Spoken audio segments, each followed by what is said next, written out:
Okay. Good evening. आपला simple lifting machine चालू आहे. त्यात आपण एक पहिला टाईप आपला संपलाय मेन, ज्याच्यावर मेन क्वेश्चन असते तो मेन टाईप तर संपलाय. आता आपला त्यातला उर्वरित भाग चालू करायचा आहे आजपासून. तर त्यात आज काही प्रकारचे ग्राफ्स आहेत, ते ग्राफ्स बघायचे आहेत आपल्याला. तुमच्या समोर बघा दिसतंय तुम्हाला. पहिला ग्राफ आहे लोड वर्सेस एफर्ट.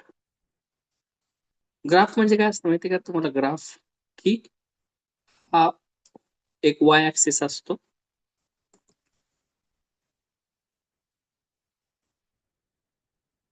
जी उभी लाईन असते ती वाय ऍक्सिस असते, आणि जी आडवी लाईन असते ती काय असते?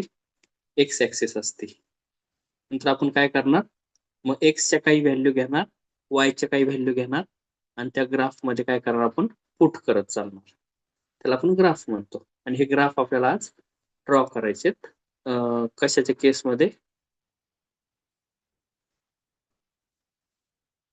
म्हणजे लोडच्या, एफर्टच्या, इफिशियन्सीच्या, मेकॅनिकल ऍडव्हान्टेजच्या, जे तुम्ही आजपर्यंत शिकलं का, त्याचे कसे कसे ग्राफ असणार ते आपल्याला ड्रॉ करायला शिकायचंय. तुमच्या समोर जो ग्राफ दिसतोय, सगळ्यांना हा ग्राफ दिसतोय का? आधी ग्राफ पाहूयात, मग थिअरी पाहूया ग्राफची काय येते. ग्राफ दिसतोय सगळ्यांना? हो. तो ग्राफ आहे लोड वर्सेस एफर्टचा. तर ह्यातला जो एक्स ऍक्सिस आहे म्हणजे हा, बघा मी इथे एक्स लिहिलाय, बघा दिसतोय सगळ्यांना एक्स आडवा, तो एक्स ऍक्सिस आहे. आणि जो उभा आहे तो काय आहे? वाय ऍक्सिस आहे. तर एक्स ऍक्सिसला आपण कोण पकडलेला आहे इथं? लोड. एक्स ऍक्सिसला कोणाला कन्सिडर केलेलं आहे? लोडला. आणि वाय ऍक्सिसला कोणाला कन्सिडर केलं इथं? एफर्टला. तर मग काय होईल की जो ग्राफ असणार आहे तो कसा असणार आहे? स्टार्टिंगला बघा, तुम्हाला काही जरी तुमचा लोड लिफ्ट नाही होते तरी पण तुम्हाला काहीतरी एफर्ट लागता इथपर्यंत. हे 0 पासून सी पर्यंतचा जो पॉईंट आहे, बघा मी परत एकदा दोन म्हणजे अशी लाईन दाखवतो. हा जो पोर्शन आहे हा, हे बघा हा पोर्शन, हा पोर्शन, इथं एफर्ट लागतायत, पण लोड लोड काहीच लिफ्ट होत नाहीये. लोड मूव्ह होत नाही डायरेक्ट. कशामुळे माहिती का? कारण मशीन मधल्या फ्रिक्शनमुळे. मशीन मध्ये काहीतरी काय असणार आहे? फ्रिक्शन असणार आहे. त्याच्यामुळं इथपासून ते इथपर्यंतचा जो भाग आहे तो फक्त आणि फक्त एफर्टचा भाग आहे. तिथं लोड काहीच हलत नाहीये. आणि मग इथून पुढे काय होतंय? असं एफर्ट आपल्याला आल्याला सुरुवात होतीये इथून पुढे, त्या सी पॉइंटच्या नंतर. तेच आता एक्सप्लेनेशन मध्ये सांगितलेलं असणार आहे. बघा काय सांगितलंय, when a machine lifts a load. जेव्हा एखादी मशीन काय करते? लोडला लिफ्ट करते. लोडला उचलायसाठी आपण जी machine lifting, simple lifting machine शिकतोय म्हणजे ऑफकोर्स काय करणार आहे आपण? त्या लोडला काय करणार आहे? लिफ्ट करायचंय आपल्याला. मग जेव्हा when a machine lifts a load, effort is required. Effort लागतायत, पण एफर्ट जे लागतायत ते फक्त लोड उचलण्यासाठीच नाही लागत आहे. अजून ते ज्या मशीन मधलं फ्रिक्शन आहे ते ओव्हरकम करण्यासाठी सुद्धा आपल्याला एफर्ट लागतो. म्हणजे मशीन मधलं एफर्ट पण ओव्हरकम झालं पाहिजे नाही, आणि तो लोड पण लिफ्ट झाला पाहिजे नाही. या दोन्ही गोष्टी झाल्या पाहिजे नाही बाय युझिंग एफर्ट. फ्रिक्शन पण ओव्हरकम झालं पाहिजे नाही, आणि लोड पण उचलला गेला पाहिजे नाही. आणि त्यासाठी काय लागतंय आपल्याला? एफर्ट लागतंय, बरोबर का? आणि देअर फोर, म्हणूनच त्यांनी काय सांगितलंय का जेव्हा even Wien load is zero, load जरी झिरो असेल तरी पण काय लागतं आपल्याला? काही ना काही एफर्ट लागतायत. बघा इथं हा सी पर्यंतचा पॉईंट. आता मी सगळं खोडतोय एकदा म्हणजे व्यवस्थित तुम्हाला दिसेल ही डायग्राम. ओके. बघा इथपासून ते इथपर्यंतचा भाग, हा हा भाग ज्याला मी आता बाण दाखवलाय, ह्या भागात डब्ल्यू इज इक्वल टू काय? झिरो. मग तरी पण एफर्ट लागताय. कशामुळे एफर्ट लागताय? हे फ्रिक्शनमुळे एफर्ट लागतायत. समजलं? हॅलो मित्रांनो माझ्या. फ्रिक्शन मध्ये किती ग्रॅव्हिटी असून का? फ्रिक्शन मध्ये ग्रॅव्हिटीचा इम्पॅक्ट आहेच, पण एवढा नाही जेव्हा फ्रिक्शनचा इम्पॅक्ट. म्हणजे मला काय म्हणायचंय की जी आपण पुली बघ, पुली म्हणजे समजा आपली परत एकदा बिल्डिंग वर जाऊ आपण, आपल्या आपल्या आवडत्या एक्झाम्पल कडं. ही बिल्डिंग आहे, परत एकदा बिल्डिंग वर इथं अशा प्रकारचं स्ट्रक्चर आहे की ज्याला इथं पुली आहे. पुली ओढतोय आपण. पुली ओढताना ही जे हा जो भाग आहे ज्याच्यात आपल्या रस्सीचा आणि पुलीचा एकमेकांसोबत कॉन्टॅक्ट आलाय, त्या भागात घासणार रस्सी कुठंतरी.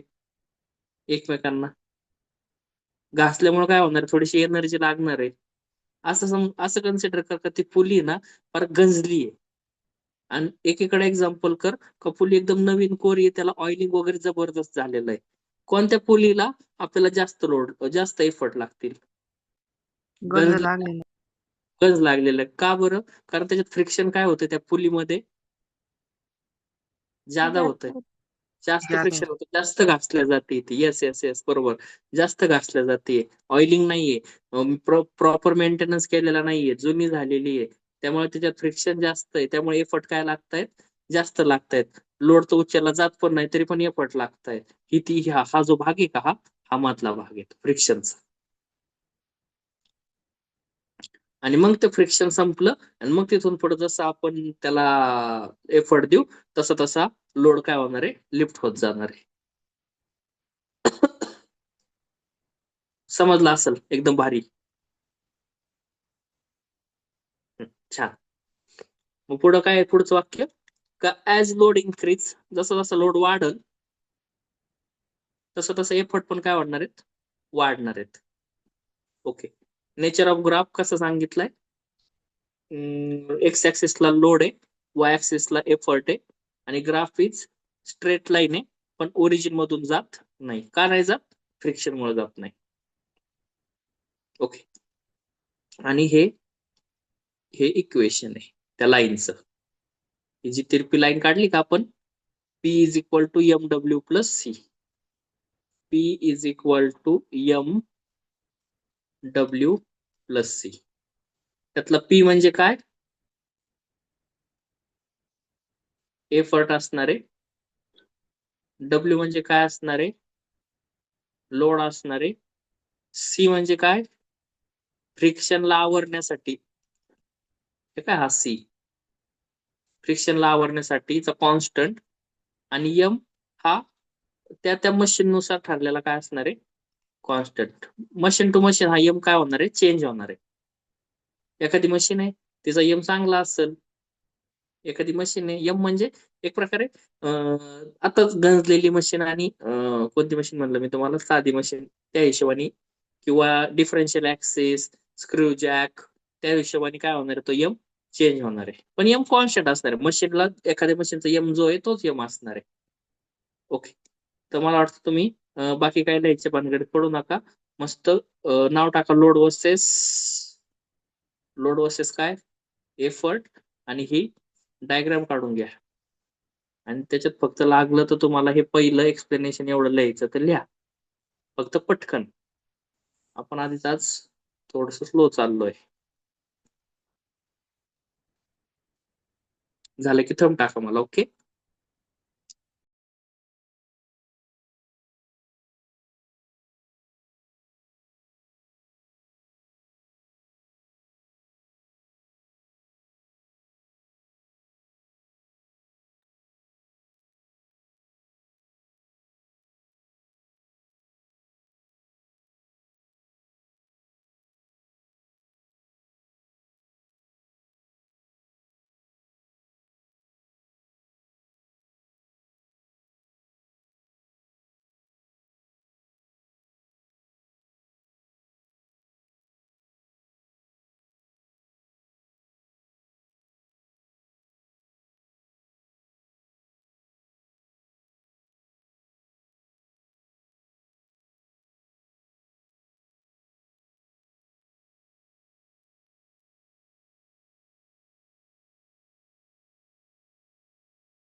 तेच दिलंय, हे बघा. P is equal to MW plus C. लिहाय चला मॅथमॅटिकल रिलेशन. तर ग्राफ मध्ये हे लिहिलं नाही सगळं, हे लिहिलं ना सगळं व्यवस्थित एकदम.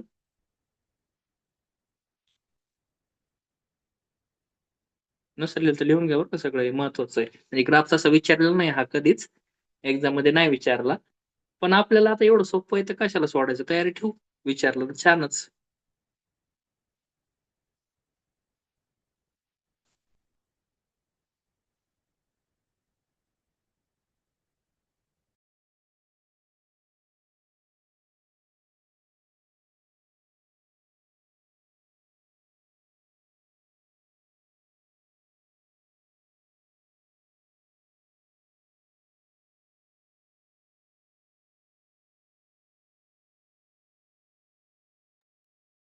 बघा त्याचं मॅथमॅटिकल रिलेशन जे मी तुम्हाला सांगितलं तिकडं समजून ते दिलंय.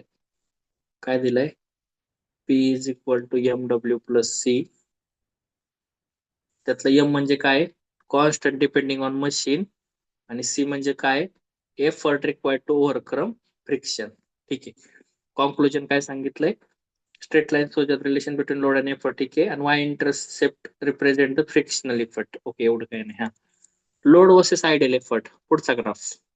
आता मागाचा होता फक्त लोड वर्सेस एफर्ट, आता लोड वर्सेस काय झालाय? Ideal effort. पण ग्राफ मध्ये बघा कसा फरक पडलाय लगेच. हा ग्राफ, काय फरक आहे दोन्ही ग्राफ मध्ये सांगा बरं पटकन. इथं ती लाईन ओरिजिन मधून जाते आणि दोन्ही सेम. ओरिजिन मधून जाते ही लाईन. का बरं ओरिजिन मधून जातीये? तिथं का जात नव्हती आणि इथं का जातीये? इथं लोड वाढलं की ना एफर्ट बी वाढतोय. मग इथं पण वाढतच आहे ना. पण फक्त एफर्टच्या ऐवजी आपण आयडियल एफर्ट घेतलं, मग असा ग्राफ मध्ये फरक का पडला? फ्रिक्शनचा.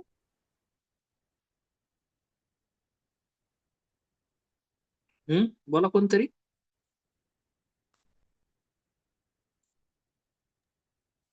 फ्रिक्शन. आवाज येत नाहीये.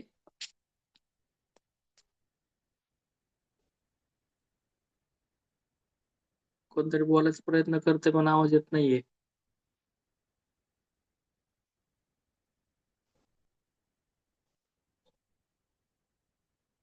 अरे माझं काय म्हणणं आहे का, तुम्ही मगाचा ग्राफ आणि ह्या ग्राफ मध्ये फरक आहे काहीतरी. हा फरक कशामुळे पडला? कारण सांगू का कशामुळे पडला? कारण एफर्ट कसले आहेत आता आपल्याकडचे हे? Ideal effort. Idea ideal effort म्हणजे मशीन कशी असणार आहे? आयडियल मशीन असणार आहे. आयडियल मशीन मध्ये फ्रिक्शन असतं का?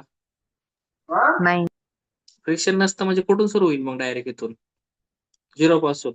कारण इथं C पर्यंत होतं, हे C पर्यंतचा जो भाग होता हा कशामुळे होता?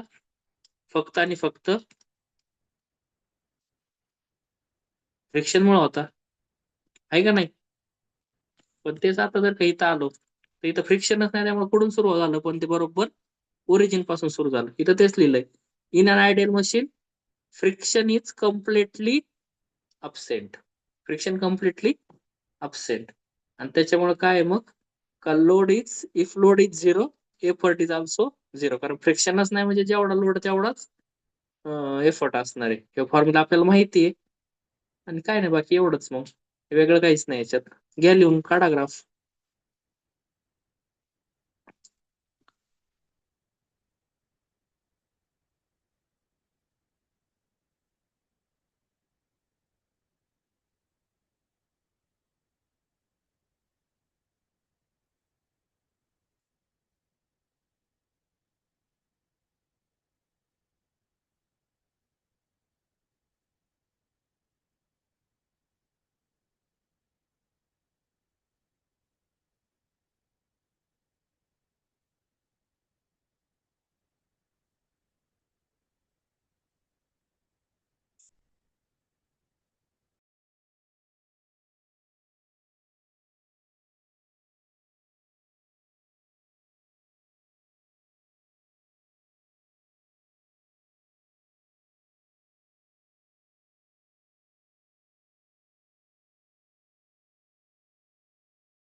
कोणतरी लाईन मारली तेवढी करा बरं डिलीट.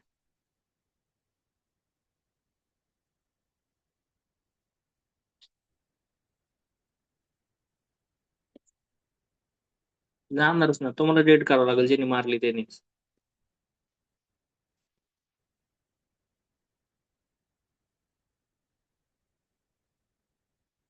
ओके, पुढं. आता ती लाईन करा डिलीट पटकन.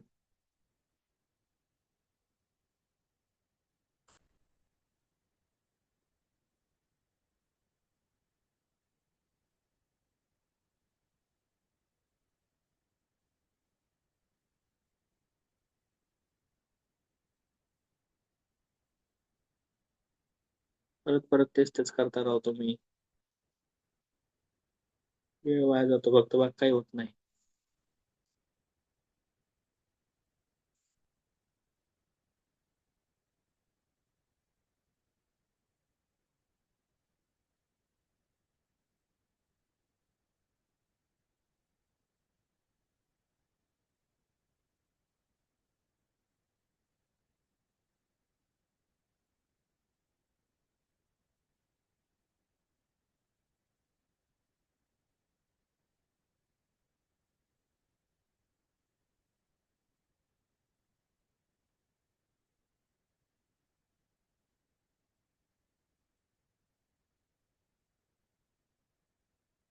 हम्म. पुढे आहे load versus mechanical advantage. Okay, आता मेकॅनिकल ऍडव्हान्टेजचा फॉर्म्युला माहिती आहे आपल्याला, की M is equal to W upon P. ठीक आहे. मग आता त्याचा ग्राफ कसा असणार आहे, असा कर्व ग्राफ असणार आहे. कर्व की जसं जसं लोड वाढल, एक्स ऍक्सिसला जसं लोड वाढल तसं तसं मेकॅनिकल ऍडव्हान्टेज पण काय होणार आहे, वाढणार आहे. ठीक आहे, इथं तेच दिलंय की जर का कमी असेल लोड तर एम ए काय असतो, स्मॉल. जसं जसं लोड इन्क्रीज तसं तसा मेकॅनिकल ऍडव्हान्टेज सुद्धा काय होणार आहे, इन्क्रीज. नेचर ऑफ ग्राफ कसं आहे, रायझिंग कर्व लाईन.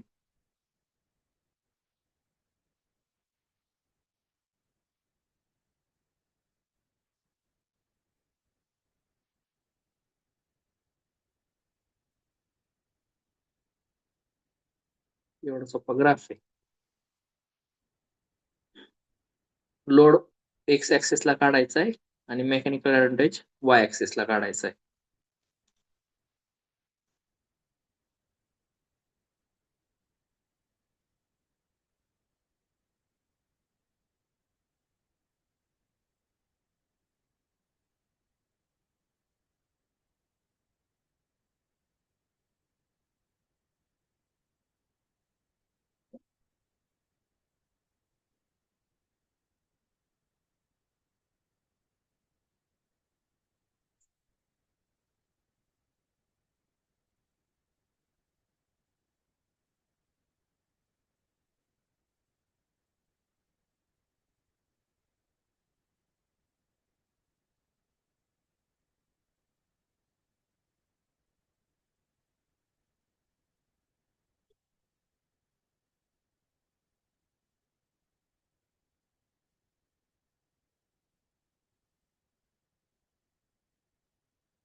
बघ,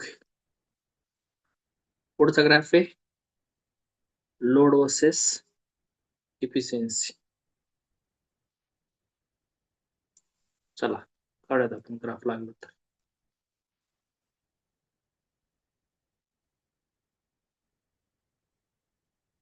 हा एक्स ऍक्सिस आहे, हा वाय ऍक्सिस आहे. या साईडला काय आहे, लोड आहे. या साईडला काय आहे, इफिशियन्सी. आता बघा, लोड लोड जर का जास्त असेल तर मेकॅनिकल ऍडव्हान्टेज सुद्धा काय असतं, जादा असतं. जसं जसं लोड वाढल तसं तसं एम ए वाढणार, आणि जसं जसं एम ए वाढणार तशी तशी इफिशियन्सी सुद्धा काय होणार आहे, इन्क्रीज होणार आहे. तेव्हा इथं काय दिलंय, ऍट लो लोड जर असेल तर most of effort was wasting in overcoming friction, so efficiency is low. As load जसा इन्क्रीज होईल तसं आउटपुट इन्क्रीज होईल, इफिशियन्सी काय होईल, वाढेल. आणि एक लोड असा असणार आहे जिथे इफिशियन्सी काय असणार आहे, एकदम मॅक्सिमम असणार आहे. इफिशियन्सी कशी असणार आहे, एकदम मॅक्सिमम. मग efficiency increase with load. Efficiency कशी असणार आहे, लोड सोबत इन्क्रीज करणार आहे, एक मॅक्सिमम व्हॅल्यूला रीच करणार आहे, आणि तिथून पुढे एक कॉन्स्टंट राहील किंवा थोडीशी कमी सुद्धा होऊ शकते. नंतर maximum efficiency occurs at optimum load. जास्तीत जास्त इफिशियन्सी कुठे भेटते आपल्याला, ऑप्टिमम लोडला. जास्तीत जास्त म्हणजे जेव्हा लोड आणि इफिशियन्सी ऑलवेज लेस दॅन काय असते, 100%. समजा हा जर का ग्राफ आहे, जसा एम एचा होता तसाच ह्याचा असणार आहे, असा कर्व ग्राफ. तर तो इथं एक ठिकाणी जाऊन काय होणार आहे, असं स्ट्रेट लाईन होणार आहे. का, कारण इथं आपण 100% इफिशियन्सी अचीव केलेली असणार आहे.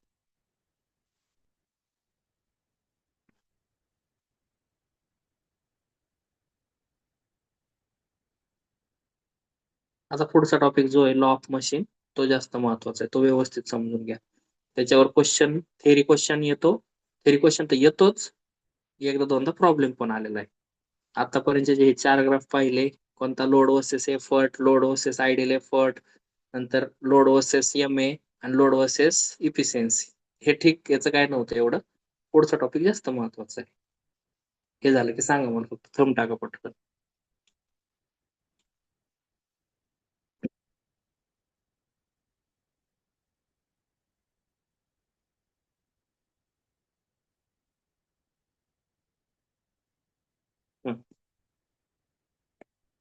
ओके, हे बघा आता व्यवस्थित, लॉ ऑफ मशीन.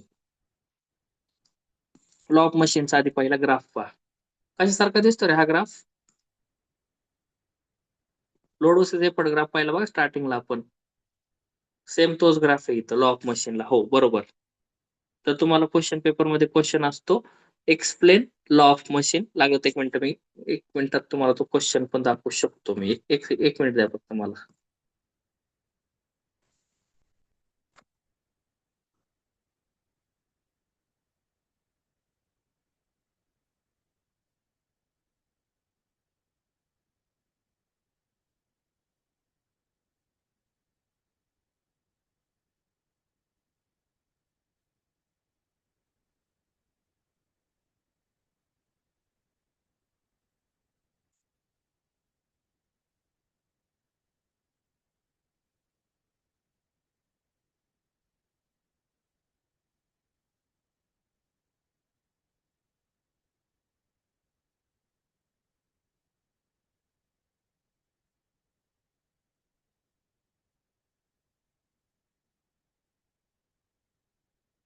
बघा क्वेश्चन 2 मधला डी,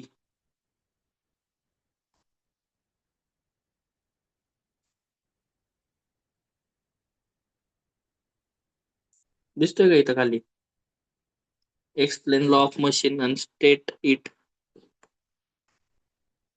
इट्स यूज.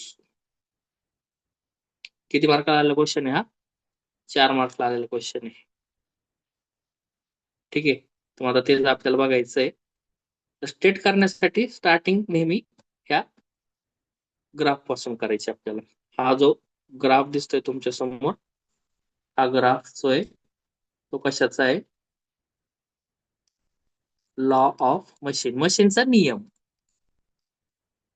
मशीनचा नियम काय सांगतोय, लॉ ऑफ मशीन, की की जो लोड आहे, थोडेसे एफर्ट आपल्याला फ्रिक्शन साठी स्टार्टिंगला वापरावा लागते. किती एवढे, सी एवढे, इथपासून ते इथपर्यंतचे जे एफर्ट्स आहेत, इथपर्यंत लागलेली जी इनपुट पॉवर आहे, आपला एफर्ट आहे, ती कशासाठी ठेवलेली आपण, फक्त आणि फक्त टू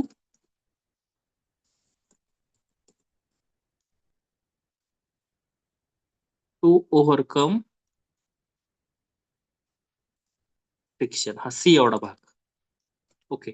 आणि मग तिथून पुढं जसा जसा आपण लोड वाढवू तसे तसे आपल्याला एफर्ट सुद्धा वाढवावा लागणार, किंवा जसं जसं आपण एफर्ट वाढवू तसं तसं आपला लोड काय होणार आहे, अधिकाधिक लिफ्ट होत जाणार आहे. हे सांगतं लॉ ऑफ मशीन. आता लॉ ऑफ मशीन नाव टाका तुम्ही मस्तपैकी पोरांनो, आणि आधी हा ग्राफ काढून घ्या. एकदम व्यवस्थित आन्सर लिहून देतो मी तुम्हाला. लॉ ऑफ मशीन नाव टाका इथं. बघा, असं लॉ ऑफ मशीन नाव टाका. लॉ ऑफ मशीन नाव टाकलं की नंतर हा ग्राफ काढा, आणि झालं की सांगा मग पुढे काय लिहायचं ते सांगतो तुम्हाला मी.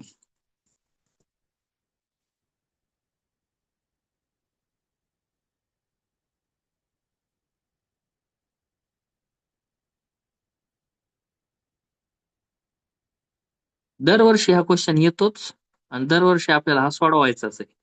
हे 4 मार्क लय हक्काचे येतो, म्हणजे येतो, फिक्स येतो. एक्सप्लेन, कारण पहिल्या चॅप्टरवर थेअरी टाकायला काहीच नाही ना त्यांच्याकडं, मग हेच टाकते थेअरी ते लॉ ऑफ मशीन.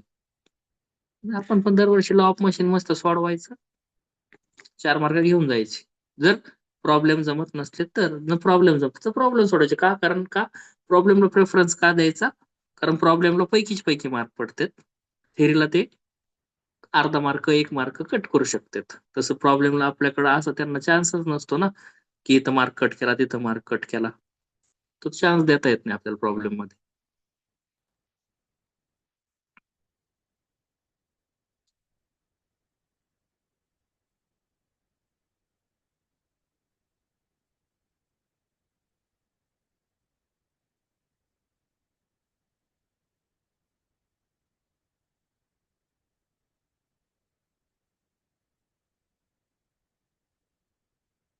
झालं की इथपर्यंत?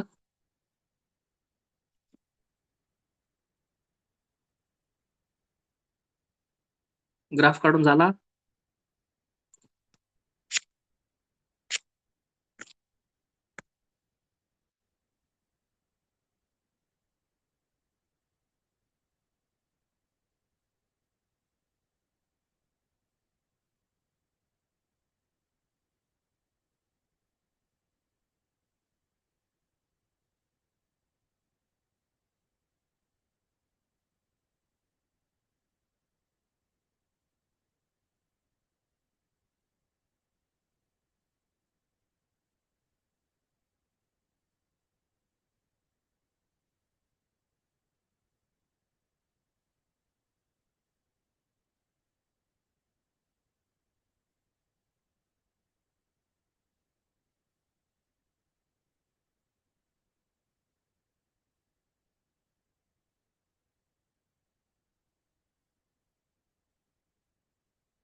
हम्म. आता स्टेटमेंट लिहा. स्टेटमेंट काय आहे? The effort required to raise the load, lift the load, raise म्हणा किंवा त्याला शब्द काय वापरू शकतो, lift the load by machine is directly proportional to load. Effort is directly proportional to load आणि can be express as a linear equation. नाही लिहिलं तरी चालेल, पण हे महत्वाचं आहे. The effort required to raise a load by machine is directly proportional to load. आणि मग इक्वेशन काय आहे? P is equal to M W plus C. त्यातलं पी म्हणजे एफर्ट, डब्ल्यू म्हणजे लोड, एम म्हणजे कॉन्स्टंट ऑफ मशीन, आणि C म्हणजे एफर्ट लॉस्ट इन फ्रिक्शन. हे झालं एक्सप्लेनेशन त्याचं. P is equal to M W plus C. P म्हणजे एफर्ट, डब्ल्यू म्हणजे लोड, एम म्हणजे कॉन्स्टंट ऑफ मशीन, आणि सी म्हणजे एफर्ट लॉस्ट इन मशीन. हे सगळं आपलं मगाशी बोलणं झालेलं आहे टॉपिकवर. या फक्त तर लिहून काढायचं व्यवस्थित.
लॉ ऑफ मशीनचे युजेस काय युजेस आहेत?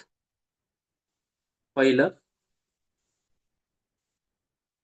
लोड कॅल्क्युलेट कर एफर्ट कॅल्क्युलेट करण्यासाठी, फ्रिक्शनल एफर्ट कॅल्क्युलेट करण्यासाठी, मेकॅनिकल ऍडव्हान्टेज आणि इफिशियन्सी कॅल्क्युलेट करण्यासाठी, परफॉर्मन्सचा स्टडी करण्यासाठी, मशीनचं डिझायनिंग टेस्टिंग करण्यासाठी आणि मॅक्सिमम इफिशियन्सीची कंडिशन शोधण्यासाठी. सगळं जे आतापर्यंत आपण शिकलोय का ते करण्यासाठी सगळं. कशासाठी लॉ ऑफ मशीनचा पहिला उपयोग काय काय कॅल्क्युलेट करायचं आहे?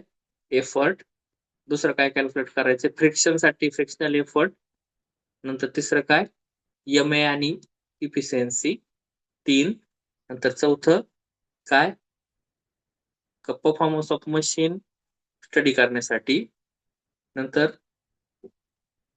मशीन डिझाईन आणि टेस्टिंग करण्यासाठी आणि मॅक्सिमम इफिशियन्सी कंडिशन शोधण्यासाठी. किती अवघड आहे तरी युजेस याचे लॉ ऑफ मशीनचे. एवढा एकच थेरी क्वेश्चन आहे जो तुम्हाला पक्का लक्षात ठेवायचा म्हणजे ठेवायचा लॉ ऑफ मशीन झालं का पहिलं त्याचा मस्त ग्राफ काढायचा. ग्राफ काढून झाला का त्याच्यात काय करायचं? त्याचं स्टेटमेंट लिहायचं. काय स्टेटमेंट? का effort is directly proportional to load. मग ते इक्वेशन काय आपल्याकडं? P is equal to M W plus C. त्यातला पी म्हणजे एफर्ट, एम म्हणजे मशीनचा कॉन्स्टंट, डब्ल्यू म्हणजे लोड आणि सी म्हणजे effort lost in friction. Okay, झाले का? आणि मग युजेस काय काय का? To calculate effort, to determine friction, to find M A and efficiency, to study performance of machine, to design machine आणि to find maximum efficiency condition.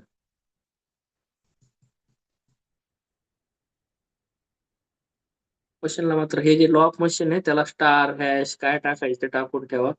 तुमच्या class टेस्टला पण तुम्हाला हा क्वेश्चन ते टाकणार म्हणजे टाकणार तुमच्या क्लास टेस्टला पण आणि तुमच्या फायनलला पण हा क्वेश्चन येणार. हक्काचे 4 मार्क आहेत हे क्लास टेस्टला पण आणि फायनललाच पण.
झाले का रे?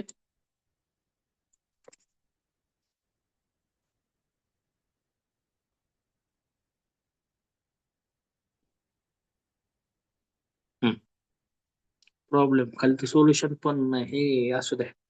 Okay,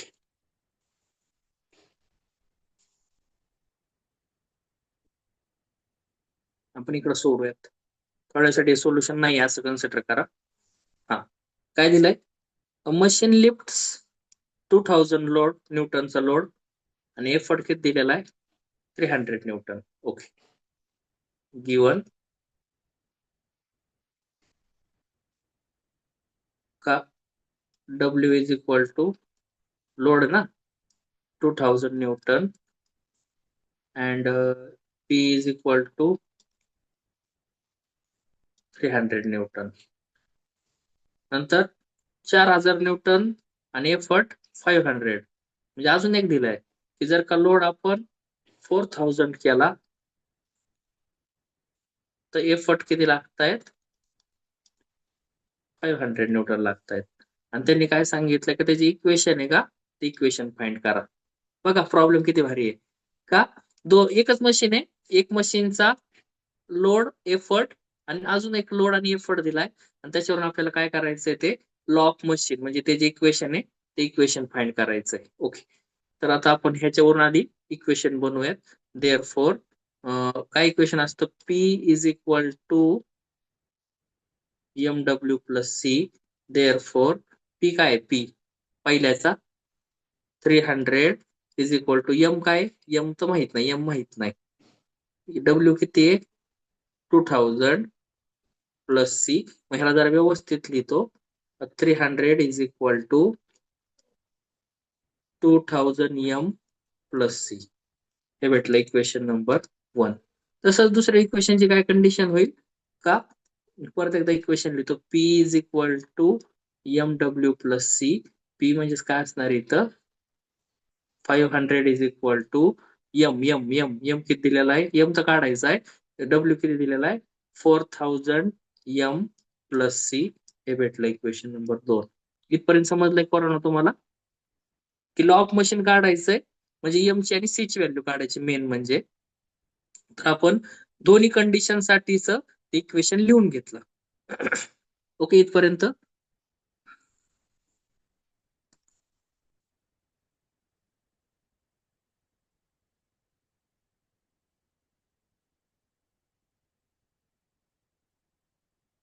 okay.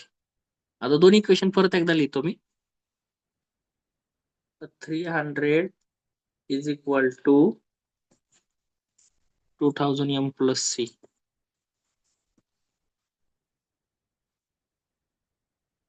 2000 M plus C आणि 500 is equal to 4000 M plus C.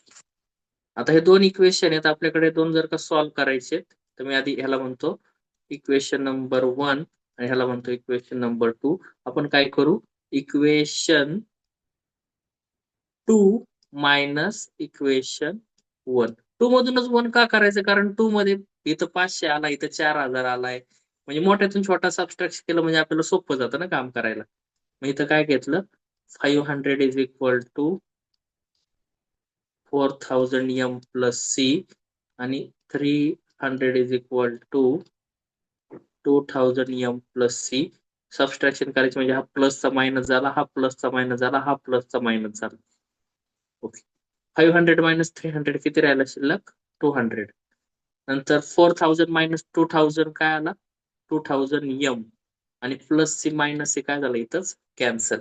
Okay आता हा 2000 M ला मल्टिप्लाय करतो तिकडे जाऊन काय करल डिवाइड करल म्हणजे 200 upon 2000 is equal to M. शून्याला शून्य गेला शून्याला शून्य गेला 2 1 जा 2 2 10 जा 20 म्हणजे आपल्याला काय भेटलं का M इज इक्वल टू 1/10 आणि 1/10 जर का तुम्ही कॅल्सिट टाकलं तर येईल 0.1. ओके M तर आला अजून C काढायचा आहे. मग काय केलं put M is equal to 0.1 in कोणत्या पण इक्वेशन 1 इक्वेशन 2 कशात पण टाका चला इक्वेशन 1 मध्ये टाक. Therefore 300 is equal to 2000 into 0.1 plus C. हे जर का कॅल्सिट केलं तर 300 इज इक्वल टू 0.1 ने मल्टिप्लाय केलं तर येतं 200 प्लस सी प्लस 200 तिकडे जाऊन मायनस 200 होईल 300 minus 200 is equal to C आणि therefore C is equal to किती आला 100. इकडे एम इज इक्वल टू 0.1 आला होता आणि इकडे सी इज इक्वल टू काय आलेला आहे 100 आलाय. देअरफॉर इथं लिहायचं law of machine P is equal to 0.1 W plus 100.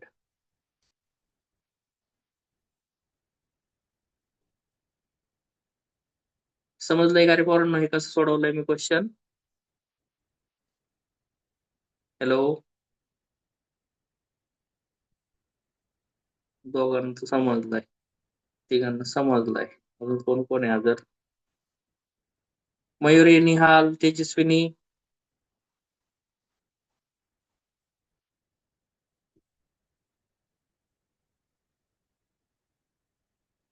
ठीक आहे.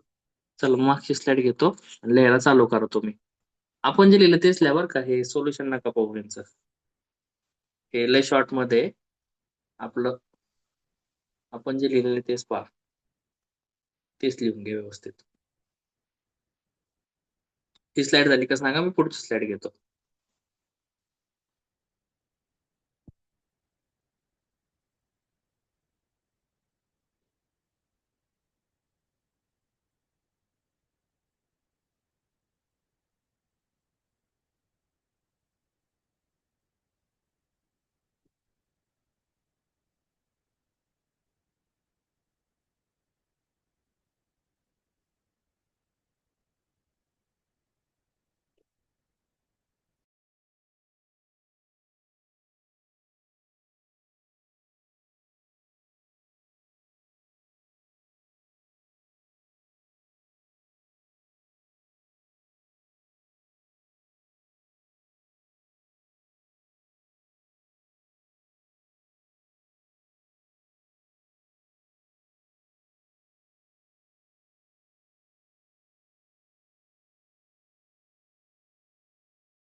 झालंय का रे?